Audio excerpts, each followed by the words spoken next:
Chers amis, chers congressistes, je ne saurais commencer mon intervention sans scander ce fameux slogan que Abbas Karoua nous a tous appris.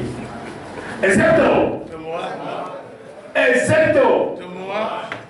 Excepto! Non, non, non. Non, c'est trop timide. On va le refaire. Parce qu'au congrès du MRC, ce slogan-là va venir du fond du cœur, du fond des tripes. Je ne l'ai pas entendu, donc nous allons le refaire. Si vous le voulez bien, hein? Est-ce que vous le voulez? Oui. D'accord. Excepto. Excepto. Excepto. Merci. Alors, vous avez répondu. Chers amis, le Parti des travailleurs tient à saluer ce 4e congrès du MRC qui intervient à un moment particulier de notre lutte de 25 ans pour le changement démocratique.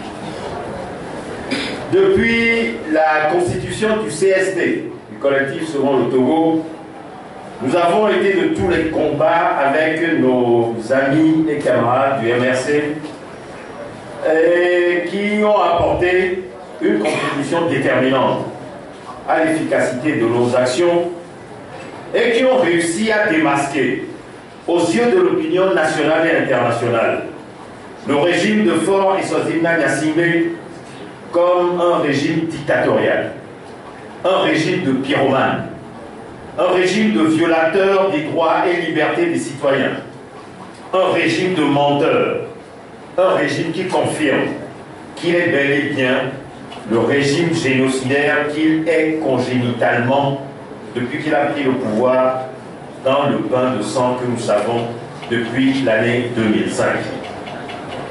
Et c'est pourquoi nous devons rassembler plus que jamais la force unie de nos populations, du sud au nord, de l'est à l'ouest, dans le combat que nous avons engagé de longue date pour, premièrement, la mise en œuvre des réformes institutionnelles et constitutionnelles, deuxièmement, le retour à la Constitution de 1992, et troisièmement, dire un ferme non à toute candidature de Faure Eswazina Gnassingbé à toute élection présidentielle en cette année 2015.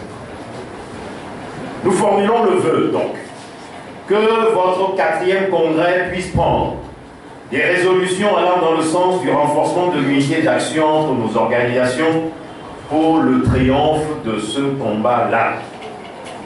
Et bien évidemment, dans cette voie, je ne saurais terminer sans rendre un hommage particulier à votre président, à notre ami Frédéric Abbas Karoua,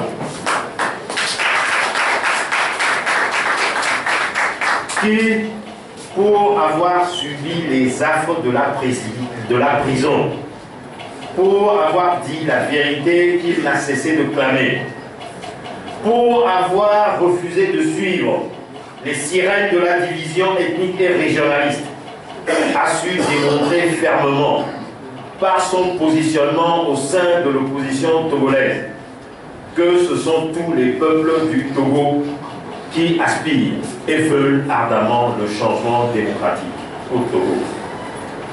Je formule donc le vœu que ce combat soit victorieux dans les plus brefs délais, pour que nous puissions enfin œuvrer à réaliser la véritable réconciliation du peuple togolais que le régime RPT et UNIS a tenté en vain de diviser depuis 52 ans.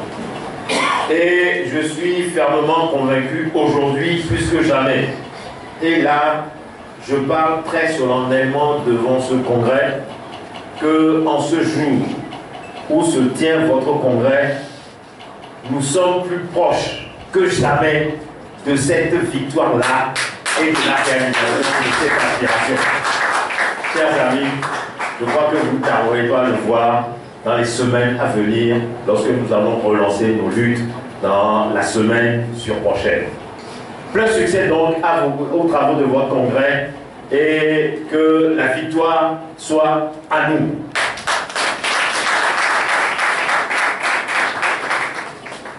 Comme je l'ai commencé, je vais terminer de la même manière. Excepto! Excepto! Excepto! Merci. Merci beaucoup, Claude Abogandi. Nous invitons à présent